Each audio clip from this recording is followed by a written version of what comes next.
গতকাল বিকেল থেকে শুরু হয়েছে বৃষ্টি। এক নাগাড়ে বৃষ্টিতে বিপর্যস্ত বীরভূমের একাধিক সেতু এবং ব্রিজ।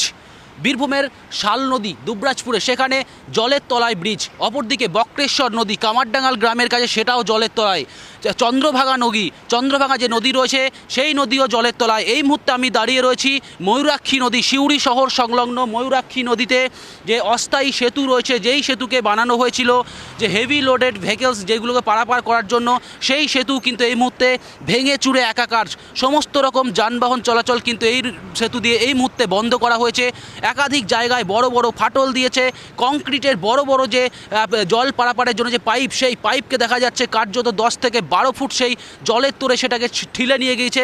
যে ভয়াবহ পরিস্থিতি কিন্তু এই মুহূর্তে তিলপাড়া ব্যারেজের যে ডাউন স্ট্রিম, সেই ডাউন স্ট্রিমের নিচে যে অস্থায়ী হেভি লোডেড ভেহিকলসের জন্য যে রাস্তা বানানো হয়েছিল, সেই রাস্তা কিন্তু একেবারে ভেঙে চুরে একাকার। কিছুটা সামনে গিয়ে ছবিটা আরও স্পষ্ট হবে। এই যে জায়গা দেখাবার চেষ্টা করব, একেবারে ভেঙে চুরে গুড়িয়ে গিয়েছে। কিছুক্ষণের মধ্যে হয়তো এই জায়গাটাও হয়তো একেবারে ভেঙে যাবে, একেবারে হয়তো কিছুক্ষণের মধ্যে এই জায়গা ভেঙে পড়বে। সেটা কিন্তু ছবিতে কার্যত একেবারে স্পষ্ট হয়ে যাচ্ছে। অর্থাৎ এক নাগাড়ে যে বৃষ্টি, সেই বৃষ্টিতে কিন্তু বীরভূমের একাধিক ব্রিজ, একাধিক রাস্তা ক্ষতিগ্রস্ত হয়েছে এবং ক্ষতির মুখে। কবে সেই সমস্ত রাস্তা ফের মেরামতি হবে, ফের যান চলাচল শুরু হবে, সেদিকে তাকিয়ে রয়েছে সাধারণ মানুষ। পরিস্থিতি একেবারে ভয়ানক চিত্র। এই ঢোলভাঙা যে কজয়ের উপরে বিপদ সীমার উপরে বইছেন, আর সাধারণ মানুষ থেকে শুরু করে প্রত্যেকেই অসুবিধার মুখে পড়েছেন যারা ঝাড়গ্রাম যাতায়াত করছেন তারা। আর এই মুহূর্তে ছবিটা দেখাবো, একজন ছাত্র ঠিক করানো হচ্ছে। আমরা একবার কথা বলার চেষ্টা করব। আজকে কি পরীক্ষা ছিল? জীবন বিজ্ঞান পরীক্ষা ছিল। এইভাবে কি জল কষ্ট করে কি তোমরা যাচ্ছ? আমরা বলছিলাম এইভাবেই কষ্ট করে ছাত্রছাত্রী থেকে শুরু করে সাধারণ যাত্রী, একবার দেখাবো চিত্রটা। এইভাবেই যাতায়াত করছেন সাধারণ মানুষ। আর প্রতিবার বর্ষা এলেই এক অল্প বৃষ্টিতেই এই রকম ভয়ানক অবস্থা হয়। ঢোলভাঙা উপরে করে দিলে এই সাধারণ মানুষের যা সমস্যা, সেই সমস্যা থেকে মুক্তি ঘটবে। বারবার দেখাবো চিত্রটা। এইভাবেই বিপদ সীমার উপরে দিয়ে বইছে এই সেতুটির তারাফেনী নদীর জল। প্রায় 40 কিলোমিটার ঘুরপথে তাদেরকে এক জায়গা থেকে অন্য জায়গা যেতে হচ্ছে। প্রতিবার বর্ষা এলেই এই চিত্রটা এই রকমই থাকে।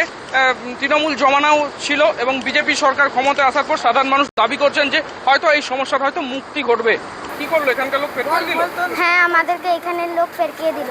আজ কি আছে তোমাদের? পরীক্ষা। প্রত্যেকবারে কি বর্ষার সময় কষ্ট হয়? হ্যাঁ, আমাদের প্রতি বছরে আমাদের বর্ষার সময় খুব কষ্ট হয় আমাদের পেরাতে, নদী পেরো। আপনাদের দাবি? আমাদের দাবি হচ্ছে আমাদের যেমন ব্রিজটা হয়। তৃণমূল জমানায় কি ব্রিজ হয়েছিল? না, আমাদের ব্রিজ করে আমরা তো দেখিনি। নতুন সরকার তো ক্ষমতায় এসেছে, কি চাইছেন যে ব্রিজটা হোক? ব্রিজটা আমাদের হোক। এসেছিলাম এখানে বক্সে যাবো বলে ঝাড়গ্রাম থেকে। আমরা পিএইচডির কাজে এসেছি, কিন্তু তো পেরোনোর কোনো উপায় দেখছি না এখন।